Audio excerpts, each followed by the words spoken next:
All right, so tonight was the November 30th edition of AEW Dynamite tonight.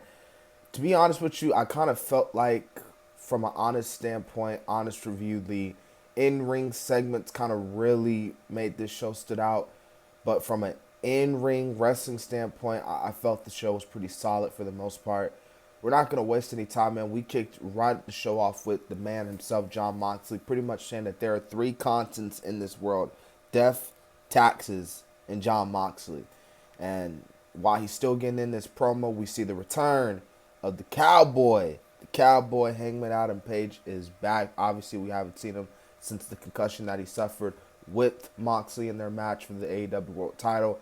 Moxley's like, hey man, you sure you want to do this, Cowboy? Remember last time we were in this ring, and then Hangman attacked Moxley, and those two started brawling, and it got so crazy to the point where there was at one point, and I thought this was pretty funny, Moxley was going after Hangman, and he literally trips, like, over the stage and stuff, but he gets back up, they start fighting, got to the part where they were fighting in the parking lot. This was a pretty good way to kick off the show, I thought. Obviously, Hangman's like coming back.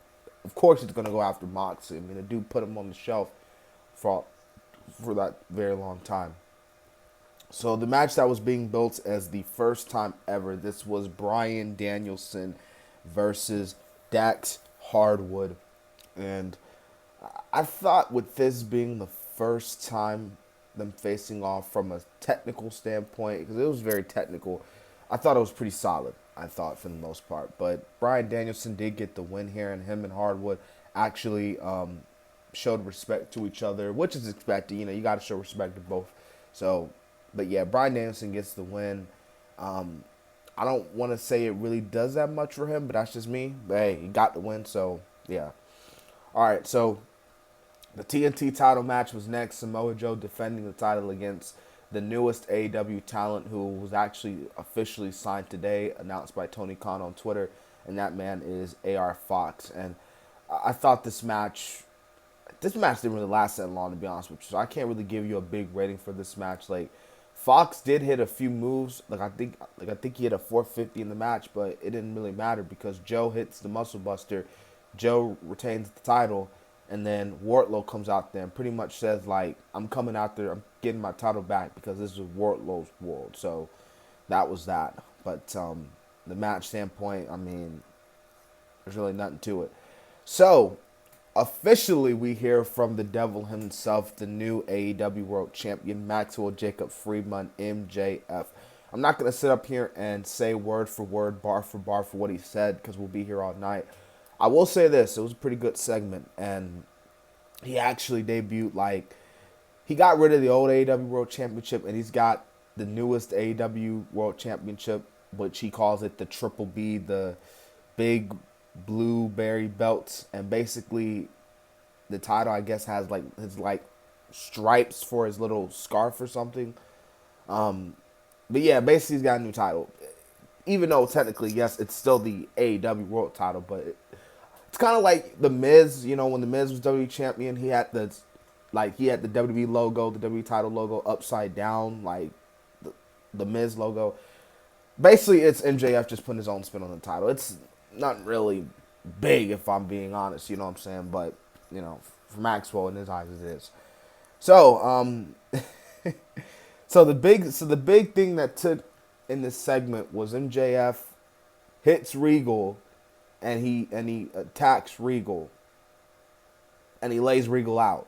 And I'm sitting here like, well, dang. I mean, I know there were some reports coming out here that Regal has signed a 1-year deal with AEW, and there are rumors that he could very well go back to World Wrestling Entertainment, considering his ties over there.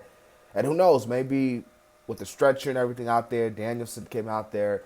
This might be his chance to ride him off to where he could leave AEW. I don't know. I don't know if he's going to leave AEW. I don't know. I'm not William Regal, you know what I'm saying? But it doesn't really matter. Like, he stays in AEW. He stays with AEW. He goes to WWE. He goes to WWE. William Regal is that good. He'll do good in whatever company he goes to. So it is what it is. It's really up to him. But, MJF kind of attacks him, which is like, hey, Regal, you made a deal with the devil, son. That's what you get, player. You know, so because Regal turns on his group, now he don't really got no one outside of Danielson, because Moxley and don't like him. Willow Nightingale versus Anna Jay. This match, actually, no, before that, Ricky Starks versus Ari Daivari. That match didn't really mean nothing. Ricky Starks got the win. He needs that momentum heading into Winter is Coming. Willow Nightingale versus Anna Jay. This match wasn't necessarily all that. It was kind of meh. The big match, the big thing to take place, though, was the return of Ruby Soho. We also haven't seen her in quite some time, and she goes after both Tay Mello and, of course, Anna Jay. Jade Cargill has her little TBS celebration, and basically Bow Wow shows up. I don't care about this whole thing with her and Bow Wow. I really don't. Hell, Bow Wow, it's like, are you sure he wants to fight Jade Cargill, or if he just coming there because he wants some of that Jade Cargill? You know what? I'm not gonna say it. You guys know what I want. I don't blame him. Jade Cargill is a very beautiful woman, so I don't really blame him for wanting the cake. You know what I'm saying? But honestly, this whole little thing between the two is like so. I'm just like, okay. uh, Game 3, Death Triangle versus the Elite is a pretty good matchup and pretty capped off, in my opinion, a solid episode of AEW Dynamite. Not a bad episode by any means. I just felt like really the in-ring segments carried a lot, rather than the in-ring standpoint, you know what I'm saying? But it was still a pretty solid episode, you know what I'm saying? Hope you guys enjoyed my review of AEW Dynamite November 30th. This has been the Kid, DC Wrestling. Remember to subscribe to the channel as we are on the road to 2,000 subs. And so, yeah.